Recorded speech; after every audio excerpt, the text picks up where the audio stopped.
একদা এক দরিদ্র তাঁতি বাস করত, যার আলাদিন নামে এক পুত্র ছিল। বাবা কঠোর পরিশ্রমী এবং ক্লান্ত ছিলেন, যখন আলাদিন ছিল অত্যন্ত অলস। সে দিনের পর দিন রাস্তায় বাচ্চাদের সাথে খেলাধুলা করত এবং শুধু খাওয়ার সময় ঘরে ফিরত। বাবা তার একমাত্র পুত্রকে বোঝানোর চেষ্টা করতেন যাতে সে রাস্তায় খেলাধুলা ছেড়ে খারাপ সঙ্গীদের এড়িয়ে চলে এবং তার দোকানে গিয়ে কাজে সাহায্য করে, যাতে তার বার্ধক্যজনিত ক্লান্তি কিছুটা দূর হয়, কারণ তিনি একা আর কাজ করতে পারছিলেন না। কিন্তু তার ছেলে তার কথা শুনত না এবং যখনই তিনি তাকে দোকানে নিয়ে যেতেন, সে তাকে ছেড়ে রাস্তায় বাচ্চাদের সাথে খেলতে পালিয়ে যেত। বাবা ছেলের অবস্থা পরিবর্তনের আশা ছেড়ে দিয়ে নিজেকে বললেন, আমি তাকে সময়ের হাতে ছেড়ে দেব, কারণ সময়ই তাকে বড় করতে এবং শেখাতে সক্ষম। আমি তার জন্য যা করতে পারতাম তা করেছি। বাবা কাজ করতে লাগলেন যতক্ষণ না তার মৃত্যু হয়। এরপর আলাদিনের মা দোকান বিক্রি করে দিলেন এবং পরিবারের দৈনন্দিন রুটির জন্য কাপড় বুনতে সুতা কাটতে লাগলেন। আলাদিনের তখন 15 বছর বয়স ছিল এবং সে আগের মতোই অলস ছিল। একদিন এক অপরিচিত লোক আলাদিনের কাছে এসে তাকে বলল যে সে তার চাচা এবং সে তার মৃত ভাইয়ের কবর দেখতে এসেছে। আসলে এই লোকটি ছিল একজন মহান জাদুকর। সে আফ্রিকায় জাদুবিদ্যা শিখেছিল এবং সেখানে চীনের গভীরে লুকানো এক বিশাল গুপ্তধনের কথা শুনেছিল। বলা হয়েছিল যে এই গুপ্তধনের মধ্যে একটি প্রদীপ আছে, যা তার মালিককে হাজার রাজার ক্ষমতার চেয়েও বেশি ক্ষমতা দিতে পারে। জাদুকর শুনেছিল যে সেই শহর থেকে একজন দরিদ্র ছেলে ছাড়া কেউ এই প্রদীপটি তার জায়গা থেকে সরাতে পারবে না এবং সেই ছেলের নাম আলাদিন। তাই জাদুকর ছেলেটিকে খুঁজতে আসে এবং তাকে কাজে লাগিয়ে প্রদীপটি পাওয়ার পরিকল্পনা করে এবং তারপর তাকে হত্যা করার পরিকল্পনা করে। আলাদিন লোকটির কথায় অবাক হয়ে তাকে বলল, আমি তো এর আগে কখনো শুনিনি যে আমার কোনো চাচা আছে। লোকটি বলল, আমি বাণিজ্যের জন্য দূর দেশে ভ্রমণ করতাম এবং আবার আমার দেশ দেখতে আগ্রহী ছিলাম। আমি আমার ভাইয়ের মৃত্যুর কথা শুনে দুঃখ পেয়েছিলাম এবং আলাদিনের সামনে কাঁদতে লাগলাম যতক্ষণ না সে বিশ্বাস করল। লোকটি তার পকেট থেকে 2টি দিনার বের করে আলাদিনকে দিল এবং বলল, তোমার মাকে বলো যে আমি সন্ধ্যায় তোমাদের সাথে দেখা করতে আসব। আলাদিন ঘরে ফিরে তার মাকে পুরো ঘটনা বলল এবং তাকে জিজ্ঞাসা করল, আমার কি কোনো চাচা ছিল? তার মা তাকে বললেন, না আমার ছেলে, তোমার কোনো চাচা বা মামা ছিল না। তবে তোমার বাবা আমাকে বলেছিলেন যে তার একটি ভাই ছিল যে তাকে দেখার আগেই মারা গিয়েছিল। হতে পারে এই লোকটিই সে। তোমার বাবা ভেবেছিলেন সে মারা গেছে যখন সে তখনও বেঁচে ছিল। এটা সম্ভব আমার ছেলে, আমি জানি না। লোকটি এলে আমরা সবকিছু বুঝতে পারবো। সন্ধ্যায় লোকটি বাড়িতে এলো এবং আলাদিনের মা তাকে গ্রহণ করলেন এবং তাকে খাবার ও পানীয় দিলেন। এরপর লোকটি মহিলার সাথে কথা বলল এবং তার ভাইয়ের বিচ্ছেদে কাঁদতে লাগলো এবং বলল যে সে তাকে দেখতে চেয়েছিল। সে তাকে আলাদিন এবং তার অবস্থা সম্পর্কে জিজ্ঞাসা করল। মা তাকে বললেন যে তার অবস্থা খারাপ এবং সে কাজ করে না এবং সবসময় রাস্তায় খেলে এবং তার কথা শোনে না। তার বাবা মারা গেছেন এবং তিনি তার অবস্থা নিয়ে দুঃখিত। জাদুকর আলাদিনের সাথে কথা বলল এবং তাকে উপদেশ দিল এবং তার মাকে বলল, আমি তাকে আমার সাথে বাণিজ্যের কাজে নিয়ে যাব এবং তার সম্পর্কে চিন্তা করবেন না, আমি তাকে সবকিছু শেখাবো।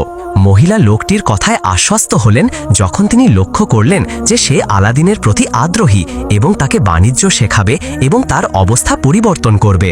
সকালে অপরিচিত লোকটি আলাদিনকে বাজারে নিয়ে গেল এবং তাকে নতুন কাপড় কিনে দিল। তারপর তাকে শহরের সবচেয়ে সুন্দর জায়গাগুলিতে ভ্রমণে নিয়ে গেল, যতক্ষণ না ছেলেটি তাকে ভালোবাসতে লাগলো এবং তার সাথে স্বাচ্ছন্দ্য বোধ করল। সে ছেলেটিকে নিয়ে শহরের বাইরে গেল এবং মরুভূমিতে তার সাথে হাঁটতে লাগলো এবং তাকে কাল্পনিক গল্প বলতে লাগলো, যাতে ছেলেটি দীর্ঘ পথ থেকে বিরক্ত না হয়। কিছুক্ষণ পর ছেলেটি ক্লান্ত হয়ে থামল এবং জাদুকরকে বলল, চলুন ফিরে যাই, আমি ক্লান্ত। জাদুকর তাকে বলল, ধৈর্য ধরো, আমি তোমাকে এমন কিছু দেখাবো যা তুমি আগে কখনো দেখোনি। ছেলেটি জাদুকরের সাথে হাঁটতে লাগলো যতক্ষণ না তারা 2টি পাহাড়ের মাঝখানে একটি জায়গায় পৌঁছালো। জাদুকর তাকে বলল, এখন তুমি এমন কিছু দেখ যা তুমি কখনো ভাবোনি। জাদুকর কিছু ভেষজ সংগ্রহ করল, সেগুলিতে আগুন জ্বালালো এবং কিছু ধূপ রাখলো। সে অবদ্ধ শব্দ বলতে লাগলো যতক্ষণ না মাটি কেঁপে উঠল এবং ফেটে গেল এবং একটি বড় মার্বেল স্ল্যাব দেখা গেল। আলাদিন ভয়ে কাঁপতে লাগলো এবং পিছিয়ে গেল। জাদুকর তার দিকে চিৎকার করে বলল, ভয় পেও না, তুমি এখন এমন এক গুপ্তধন দেখবে যা তোমাকে সারা জীবনের জন্য ধনী করে তুলবে এবং তোমার ছাড়া কেউ এটিতে প্রবেশ করতে পারবে না। আলাদিন গুপ্তধন সম্পর্কে জাদুকরের কথা শুনে খুশি হলো এবং জাদুকরকে বলল, এখন আমি কি করব? জাদুকর তাকে বলল, এই মার্বেল স্ল্যাবটি ধরো এবং তোমার নাম, তোমার বাবা এবং তোমার দাদার নাম বলো, যাতে এটি তুলতে তোমার সহজ হয়। আলাদিন তাই করল এবং সহজেই মার্বেল স্ল্যাবটি তুলল। সে একটি বড় সুড়ঙ্গ দেখতে পেল, যেখানে নিচে নামার জন্য একটি সিঁড়ি ছিল। জাদুকর তাকে বলল, আমি যা বলি তা মনোযোগ দিয়ে শোনো। যখন তুমি নিচে যাবে, তুমি একটি খোলা দরজা পাবে, যেখানে 3টি কক্ষ থাকবে যা সোনার জারে ভরা। সেগুলিতে প্রবেশ করবে না, তোমার পথে চলতে থাকো এবং তুমি একটি দরজা পাবে যা একটি বড় বাগানে নিয়ে যাবে, যেখানে সোনা, গাছ এবং রুবি ও মূল্যবান পাথরের ফল থাকবে।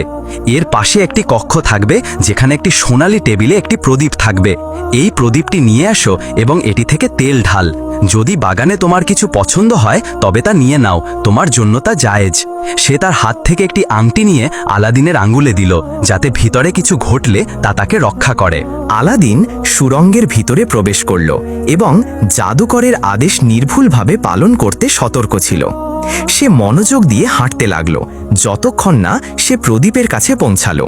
সে এটি নিল, তারপর সুড়ঙ্গে ফিরে এলো এবং সোনার বাগানের দিকে এগোলো। সে প্রদীপটি মাটিতে রাখল এবং যা দেখল তার জাঁকজমক ও সৌন্দর্যে মুগ্ধ হল। রুবি ও মুক্তায় ভরা গাছ এবং মাটিতে আশ্চর্যজনক সৌন্দর্যের পাথর ছিল। সে সেগুলির দিকে এগোলো এবং গাছ থেকে রত্ন সংগ্রহ করতে লাগল। তারপর সে জাদুকরের দিকে ফিরে আসার পথে হাঁটতে লাগল। সে যে অনেক বিরল ও মূল্যবান রত্ন বহন করছিল, তার কারণে সে প্রায় হাঁটতে পারছিল না। সে মুখ পর্যন্ত পৌঁছালো। সে জাদুকরকে ডাকল, আমার হাত ধরুন চাচা, যাতে আমি বেরোতে পারি। লোকটি তাকে বলল, আমার ছেলে, আমাকে প্রদীপটি দাও, যাতে আমি তোমাকে ওপরে উঠতে সাহায্য করতে পারি। আলাদিন লোকটিকে প্রদীপ দিতে ভয় পেল এবং তাকে বলল, না চাচা, প্রদীপ হালকা, আমাকে আপনার হাত দিন এবং আমাকে এই জায়গা থেকে বেরোতে সাহায্য করুন। লোকটি আবার প্রদীপ চাইল, কিন্তু আলাদিন দ্বিতীয়বার অস্বীকার করল। পরিস্থিতি কিছুক্ষণ ধরে এভাবেই চলতে লাগলো এবং খারাপ হতে লাগলো। লোকটি আরো বেশি রাগান্বিত হতে লাগলো এবং অবশেষে লোকটি তার জাদু মন্ত্র পাঠ করে সুড়ঙ্গটি বন্ধ করে দিল, যাতে মার্বেল তার জায়গায় ফিরে আসে এবং আলাদিনকে অন্ধকারে একা রেখে চলে গেল। আলাদিন চিৎকার করে বলল, খুলুন চাচা, আমি আপনাকে প্রদীপ দেব, আমাকে এখান থেকে বের করুন। কিন্তু কেউ তাকে উত্তর দিল না। আলাদিন তাড়াহুড়ো করে জায়গা থেকে বের হওয়ার পথ খুঁজতে লাগলো, কিন্তু সে দেখল সব কক্ষ বন্ধ এবং সে অন্ধকারে একা আটকা পড়ে আছে। আলাদিন কাঁদতে লাগলো এবং নিজেকে বলল, এ আমার বাবা মায়ের অবাধ্যতার জন্য আল্লাহর শাস্তি। সে কাঁদতে লাগলো এবং আল্লাহর কাছে তার প্রতি রহম এবং ক্ষমা করার জন্য প্রার্থনা করতে লাগলো। সে এই অবস্থায় 2 দিন রইল। তৃতীয় দিন আল্লাহ তার প্রার্থনা কবুল করলেন এবং যখন সে কাঁদছিল এবং তার হাত মুখে রেখেছিল, তখন সে তার মুখের উপর আংটিটি ঘষল এবং একটি বিশাল জিন বেরিয়ে এসে তাকে বলল, তোমার কি হয়েছে? তোমার সেবায় যা ইচ্ছা চাও, কারণ আমি সেই ব্যক্তির দাস যেই আংটিটি তার আঙুলে পড়েছে, আমি তার যা ইচ্ছা পূরণ করব। আলাদিন আনন্দে প্রায় উড়ে যাচ্ছিল এবং জিনকে তাকে পৃথিবীতে ফিরিয়ে দিতে বলল, কিন্তু সঙ্গে সঙ্গে মাটি ফেটে গেল এবং ছেলেটি রক্ষা পেল। আলাদিন বাড়ি ফিরল এবং তার মা আনন্দে কেঁপে উঠলেন, কারণ তিনি তাকে 3 দিন ধরে দেখেননি। আলাদিন 3 দিন ঘুমালো এবং যখন সে ঘুম থেকে উঠল, তার মা তাকে কিছু কাপড় বাজারে নিয়ে গিয়ে বিক্রি করতে বললেন, যাতে খাবার পাওয়া যায়। ছেলেটি কাপড়ের বদলে প্রদীপ বিক্রি করার প্রস্তাব দিল। তার মা মনে করলেন এটি একটি ভালো ধারণা, তাই তিনি একটি কাপড়ের টুকরা নিলেন এবং প্রদীপটি মুছতে লাগলেন, যাতে এটি বিক্রির জন্য ভালো দেখায়। কিন্তু হঠাৎ তার সামনে একটি জিন উপস্থিত হলো। সে আলাদিন যে জিনকে দেখেছিল তার চেয়ে দ্বিগুণ শক্তিশালী ছিল। জিন এমন এক কণ্ঠে বলল, যা পৃথিবী কাঁপিয়ে দিল, সাবিক লাবাইকা, আমি সেই ব্যক্তির দাস যেই প্রদীপটি তার হাতে ধরেছে।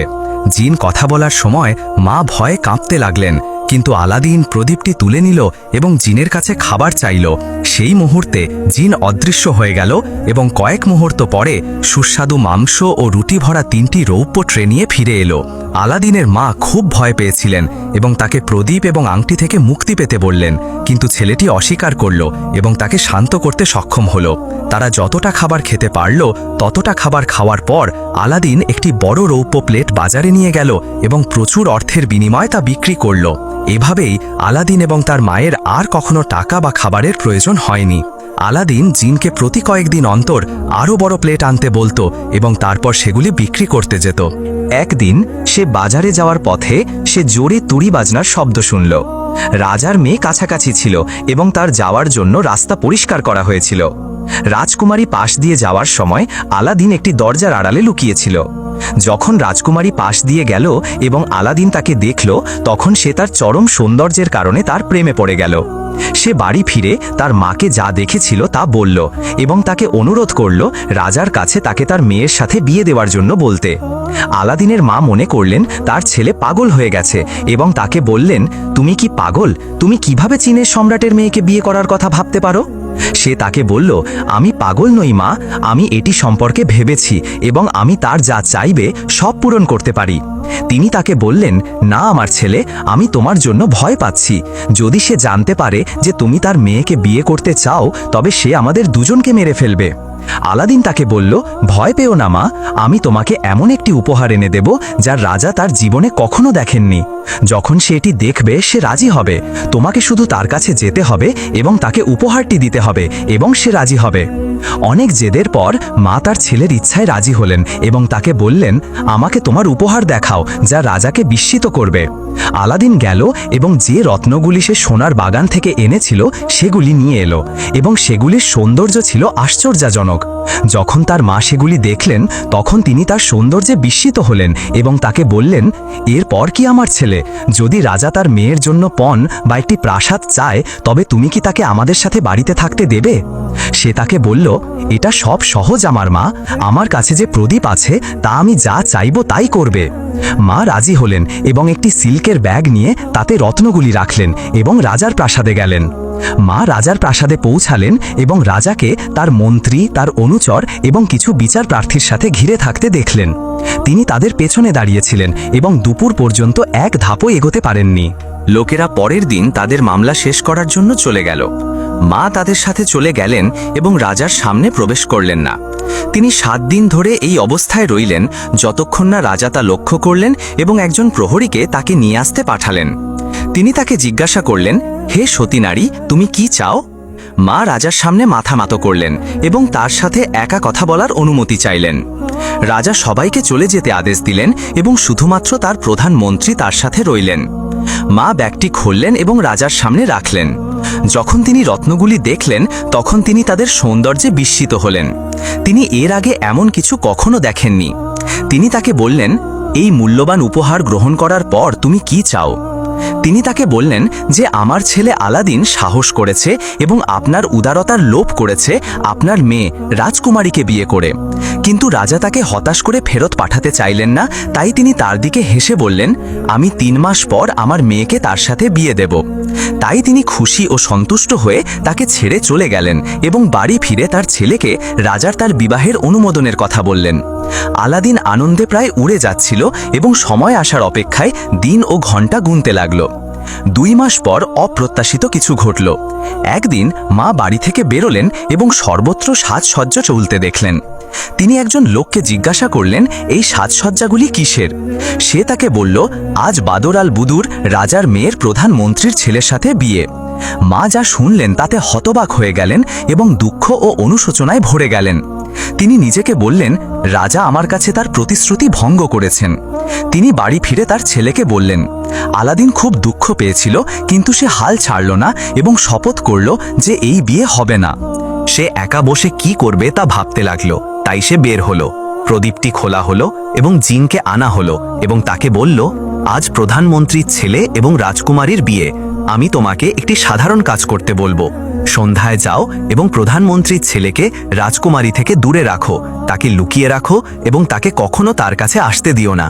সেই সন্ধ্যায় জিন প্রাসাদে গেল এবং স্বামীকে তার কক্ষ থেকে অপহরণ করে প্রাসাদের বাথরুমে রাখল। সে রাজকুমারীর কাছে নিজেকে দেখালো না যাতে তাকে বিরক্ত না করে। রাজকুমারী অবাক হলেন যখন সে ঘুরল এবং তার স্বামীকে পেল না। সে সকাল পর্যন্ত একা রইল, তার অনুপস্থিতিতে বিস্মিত ও হতবাক। সকালে রাজকুমার তার কক্ষে ফিরে এলো, আতঙ্ক ও ভয়ে ভরা মুখ নিয়ে, এবং কি ঘটেছিল তা বলতে পারল না। এটি পরপর 3 রাত ঘটল। রাজকুমারী রেগে গেলেন এবং তার মাকে যা ঘটছিল তা বললেন। রাজা জানতে পারলেন এবং প্রধানমন্ত্রী এবং তার ছেলেকে নিয়ে আসতে আদেশ দিলেন এবং তাদের জিজ্ঞাসা করলেন কি ঘটেছে। স্বামী কথা বলতে পারল না এবং রাজার পায়ে বসে কাঁদতে লাগল এবং তাকে এই বিয়ে থেকে ক্ষমা করার জন্য অনুরোধ করল। ভয় এবং আতঙ্ক তার হৃদয় গেঁথে গিয়েছিল এবং সে যা ঘটছিল তা সহ্য করতে পারছিল না। রাজা নিশ্চিত ছিলেন যে এর কারণ ছিল তার মহিলার কাছে তার প্রতিশ্রুতি ভঙ্গের জন্য আল্লাহর শাস্তি। জিন আলাদিনকে যা ঘটেছিল তা বলল, তাই সে খুব খুশি হল। আলাদিন 3 মাস শেষ হওয়া পর্যন্ত ধৈর্য ধরল এবং তারপর তার মাকে রাজার কাছে পাঠাল তার প্রতিশ্রুতি স্মরণ করিয়ে দিতে। যখন সে তার কাছে গেল এবং তাকে তার প্রতিশ্রুতি স্মরণ করিয়ে দিল, তখন রাজা তাকে বললেন, আমি আমার প্রতিশ্রুতি পূরণ করব, কিন্তু রাজকুমারীর পণ ব্যয়বহুল। তোমার ছেলে কি তা পূরণ করতে পারবে? তিনি জিজ্ঞাসা করলেন, তার পণ কি? রাজা বললেন, 40টি ঝুড়ি ভর্তি মুক্তা এবং রত্ন, যা 40 জন পুরুষ বহন করবে। মহিলা বিস্মিত হলেন এবং চলে গেলেন, বুঝতে পারলেন যে রাজা এমন পণ চাইছেন যা কেউ পূরণ করতে পারবে না। যখন মহিলা ফিরে এসে তার ছেলেকে বললেন, তখন সে খুশি হলো এবং তাকে বলল, এটা একটি সাধারণ ব্যাপার। সে তার প্রদীপ নিয়ে এলো এবং জিনকে যত তাড়াতাড়ি সম্ভব পণ আনতে বলল। জিন আলাদিন যা চেয়েছিল তা আনতে বেশি সময় লাগাল না। তার মা যা দেখলেন তাতে বিস্মিত হলেন। আলাদিন তাকে বলল, সময় নষ্ট করো না, পণ নিয়ে রাজার কাছে যাও। মা খুশি মনে গেলেন এবং আকাশের দিকে মাথা তুলে রাজার কাছে পণ নিয়ে প্রবেশ করলেন। রাজা পণের দ্রুততা দেখে বিস্মিত হয়ে দাঁড়িয়েছিলেন। তিনি তাকে বললেন, এখন তোমার ছেলেকে বলো যে আমি তাকে দেখতে চাই এবং তার সাথে বসতে চাই। আলাদিন একটি সুন্দর সাদা ঘোড়ায় চড়ে বিলাসবহুল পোশাক পরে রাজার কাছে গেল এবং তার পেছনে পুরুষ ও মেয়েরা দামি উপহার বহন করে হাঁটছিল। সে প্রাসাদে পৌঁছাল এবং রাজা তাকে সেরা অভ্যর্থনা দিয়ে গ্রহণ করলেন এবং তাকে তার পাশে বসিয়ে বিবাহের অনুষ্ঠান এবং তার মেয়ে কোথায় থাকবে সে সম্পর্কে কথা বললেন। আলাদিন তার প্রাসাদ সংলগ্ন একটি প্রাসাদ তৈরির অনুমতি চাইল, তাই রাজা তাকে অনুমতি দিলেন। কয়েকদিন পর জিন আলাদিনের জন্য সবচেয়ে সুন্দর প্রাসাদগুলির মধ্যে একটি তৈরি করল, বিলাসবহুল আসবাবপত্র সহ, সোনা দিয়ে সজ্জিত এবং সিল্ক দিয়ে সজ্জিত। আলাদিন বিবাহের জন্য প্রস্তুত হল এবং পুরো শহর সাজসজ্জায় সজ্জিত হল। সন্ধ্যায় একটি বিশাল ভোজের আয়োজন করা হলো, যা এর আগে কখনো দেখা যায়নি। সব জায়গা থেকে সব লোক উপস্থিত হয়েছিল এবং আলাদিনের রাজকুমারী বাদর আল বুদুরের সাথে বিবাহে মানুষের আনন্দ ভরে গেল। সে তার সাথে বছরের পর বছর সুখে ও আনন্দে বাস করল। আফ্রিকায় জাদুকর আলাদিনের পালানোর কথা শুনেছিল এবং সে যা করেছিল তাতে বিস্মিত হয়েছিল। সে চীনে ফিরে এলো এবং আলাদিন তার স্ত্রীর জন্য যে প্রাসাদ তৈরি করেছিল তা দেখল। তার সুন্দর দেয়াল টালি দিয়ে ঢাকা এবং সোনা দিয়ে বোনা কার্পেট। জাদুকর জানত যে এই সমস্ত বিশাল সম্পদ প্রদীপের কারণে এবং সে এটি খুঁজে পাওয়ার শপথ করল। জাদুকর বাজারে গেল এবং কিছু প্রদীপ কিনল। তারপর সেগুলি নিয়ে রাস্তায় ঘুরে চিৎকার করতে লাগল, প্রদীপ, প্রদীপ! কে একটি পুরানো প্রদীপের বদলে এই নতুন প্রদীপগুলির মধ্যে একটি দেবে? শহরের লোকেরা মনে করল সে পাগল এবং অনেকে তাদের পুরানো প্রদীপের বদলে তার নতুন প্রদীপগুলির মধ্যে একটি নিতে ছুটে গেল। জাদুকর আলাদিনের প্রাসাদের পাশ দিয়ে যাওয়ার জন্য আগ্রহী ছিল এবং জোরে চিৎকার করতে লাগল। প্রাসাদের একজন দাসী জাদুকরের ডাক শুনল এবং মনে পড়ল যে সে আলাদিনের শোবার ঘরের একটি তাকে একটি পুরানো প্রদীপ দেখেছিল। সে এটি আনতে গেল এবং অপরিচিত লোকটির সাথে বিনিময় করল। সে কতটা জ্ঞানী এবং বৃদ্ধ লোকটি কতটা সরল ছিল তা নিয়ে ভাবতে লাগল। জাদুকর প্রদীপটি তার হাতে দেখে আনন্দিত হলো এবং শহর থেকে পালিয়ে মরুভূমিতে পৌঁছালো, যখন সে নিশ্চিত হলো যে কেউ তাকে অনুসরণ করছে না। তারপর সে প্রদীপটি ঘষল এবং মহৎ জিন উপস্থিত হলো এবং বলল, তোমার সেবায় আমি সেই ব্যক্তির দাস যে এই প্রদীপটি তার হাতে ধরেছে। জাদুকর অত্যন্ত খুশি হলো এবং জিনকে আলাদিন থেকে প্রাসাদ চুরি করে আফ্রিকায় সরিয়ে নিতে বলল। জিন চিৎকার করে বলল, তোমার চোখ বন্ধ করো এবং তুমি যা চেয়েছিলে তা পূরণ হবে, যেমনটি তোমাকে আদেশ করা হয়েছিল। সঙ্গে সঙ্গে জিন জাদুকর তাকে যা আদেশ করেছিল তা পালন করল। সকালে রাজা যখন তার জানালা দিয়ে বাইরে তাকিয়েছিলেন, তখন তিনি দেখলেন আলাদিনের প্রাসাদ সেখানে নেই এবং তার মেয়েও অদৃশ্য হয়ে গেছে। রাজা রেগে গেলেন এবং তাকে আলাদিনকে তার সামনে হাজির করতে বললেন এবং আলাদিনকে শেকল দিয়ে বাঁধলেন এবং রাজা তাকে কারারুদ্ধ করার আদেশ দিলেন। লোকেরা এতে খুব দুঃখ পেয়েছিল এবং আলাদিন তার হাঁটুতে পড়ে রাজার কাছে তার প্রতি রহম করার জন্য অনুরোধ করল। সে তাকে বলল, হে মহান রাজা, আমাকে 40 দিন সময় দিন আপনার মেয়েকে ফিরিয়ে আনতে এবং সব কিছু আগের মতো করতে। যদি 40 দিন কেটে যায় এবং আমি তা করতে না পারি, তবে আমাকে কারারুদ্ধ করুন এবং আমার সাথে যা ইচ্ছা তাই করুন। রাজা রাজি হলেন এবং আলাদিন তার প্রাসাদ এবং স্ত্রীকে খুঁজতে বের হলো। সে শহর এবং তারপর মরুভূমি অনুসন্ধান করল, কিন্তু তাদের কাউকেই খুঁজে পেল না। আলাদিন দুর্দশাগ্রস্ত ছিল এবং মাটিতে নিজেকে ফেলে দিল এবং আল্লাহর কাছে তাকে সাহায্য করার জন্য প্রার্থনা করল। প্রার্থনা করার সময় আলাদিন জাদুকরের আংটির একটি আঙুল ঘষল এবং জিন আবার তার সামনে উপস্থিত হলো। আলাদিন বলল, হে জিন, আমার স্ত্রী এবং প্রাসাদ আমাকে ফিরিয়ে দাও। জিন উত্তর দিল, আমি তা করতে পারি না। এটা প্রদীপের জিনের কাজ, তার ক্ষমতা আমার চেয়ে বেশি। আলাদিন কিছুক্ষণ ভাবল এবং বলল, তাহলে আমাকে তার প্রাসাদের পাশে নিয়ে যাও। জিন উত্তর দিল, তোমার অনুরোধ পূরণ হবে। আলাদিন তার চোখ বন্ধ করল এবং যখন সে সেগুলি খুলল, তখন সে আফ্রিকায় তার প্রাসাদের সামনে ছিল। আলাদিন তার স্ত্রীর কক্ষে গেল এবং তার জানালার সামনে দাঁড়ালো, এই আশায় যে সে তাকে দেখতে পাবে। তার একজন দাসী সেখানে ছিল এবং তাকে একটি গোপন দরজা দিয়ে প্রাসাদে নিয়ে গেল। রাজকুমারী তার স্বামীকে দেখে আনন্দে প্রায় লাফিয়ে উঠল এবং তারা একে অপরকে জড়িয়ে ধরল এবং আনন্দে কেঁদে উঠল। রাজকুমারী আলাদিনকে বলল কিভাবে জাদুকর প্রদীপটি পেল এবং প্রাসাদটি তার সমস্ত লোক এবং সম্পদ সহ নিয়ে গেল। সে তাকে বলল যে জাদুকর তাকে রত্ন এবং সোনা দিয়ে তার ভালোবাসা জেতার চেষ্টা করেছিল। আলাদিন তার সব কথা মনোযোগ দিয়ে শুনল। সে সাবধানে ভাবল যতক্ষণ না সে একটি পরিকল্পনা নিয়ে আসলো। তার স্ত্রীকে চুম্বন করল এবং তাকে বলল সে কি করবে। আলাদিন সাবধানে প্রাসাদ থেকে লুকিয়ে বের হলো এবং শহরের দিকে যাত্রা করল। সে একজন বৃদ্ধ মহিলার সাথে দেখা করল এবং তার কাপড়ের সাথে বিনিময় করার জন্য তাকে টাকা দিল। আলাদিন এই পোশাক পরে শহরের একটি দোকানে গেল এবং একটি শক্তিশালী বিষ কিনল। তারপর প্রাসাদে ফিরে এলো। জাদুকর প্রাসাদে ফিরে এলো। রাজকুমারীর প্রতি তার ভালোবাসা বোঝাতে আশাবাদী ছিল। এবার সে তাকে থামালো না, বরং তার দিকে হাসল এবং তাকে তার সাথে রাতের খাবার খাবার জন্য আমন্ত্রণ জানালো। সে রাজকুমারীর সাথে বসেছিল যখন চাকররা টেবিলে খাবার রাখছিল। তার প্রচণ্ড আনন্দের কারণে জাদুকর রাজকুমারী কিছুই খায়নি তা লক্ষ্য না করেই খেল এবং পান করল। আলাদিন গোপনে জাদুকরের কাপে বিষ ভরে দিয়েছিল, তাই সে মাটিতে পড়ে গেল। আলাদিন সঙ্গে সঙ্গে লুকানোর জায়গা থেকে বেরিয়ে আসলো এবং জাদুকরকে খুঁজতে লাগলো, যতক্ষণ না সে তার হাতার নিচে লুকিয়ে থাকা প্রদীপটি খুঁজে পেল। সে প্রদীপটি ঘষল যতক্ষণ না জিন উপস্থিত হলো এবং তারপর তাকে প্রাসাদটি তার আসল জায়গায় ফিরিয়ে দিতে বলল। সকালে রাজা যখন ঘুম থেকে উঠলেন, তিনি তার জানালা দিয়ে বাইরে তাকালেন এবং দেখলেন প্রাসাদটি তার জায়গায় ফিরে এসেছে। সে যা দেখল তা বিশ্বাস করতে পারল না এবং তার মেয়েকে পরীক্ষা করার জন্য প্রাসাদে ছুটে গেল। সে তাকে তার কক্ষে নিরাপদ দেখতে পেল। সে তাকে জড়িয়ে ধরল এবং তার পাশে বসল এবং তাকে জিজ্ঞাসা করল কি ঘটেছে। সে তাকে পুরো গল্প বলল। সে আলাদিনের কাছে গেল এবং তার সাথে যা ঘটেছিল তার জন্য ক্ষমা চাইল। বছরের পর বছর পর রাজা মারা গেলেন এবং আলাদিন নতুন সম্রাট হলেন। লোকেরা তার উদারতা এবং দয়ার জন্য তাকে ভালোবাসত। সবাই সুখে শান্তিতে বাস করত। আসসালামু আলাইকুম। আমাদের আজকের এই গল্পটি আপনাদের কেমন লেগেছে অবশ্যই কমেন্ট করে জানাবেন। আল্লাহর রহমতে সবাই ভালো থাকবেন, সুস্থ থাকবেন, 5 ওয়াক্ত নামাজ আদায় করুন, রাসূল সাল্লাল্লাহু আলাইহি ওয়াসাল্লামের ওপর বেশি বেশি দরুদ পাঠ করুন। দেখা হচ্ছে পরের কোনো ভিডিওতে।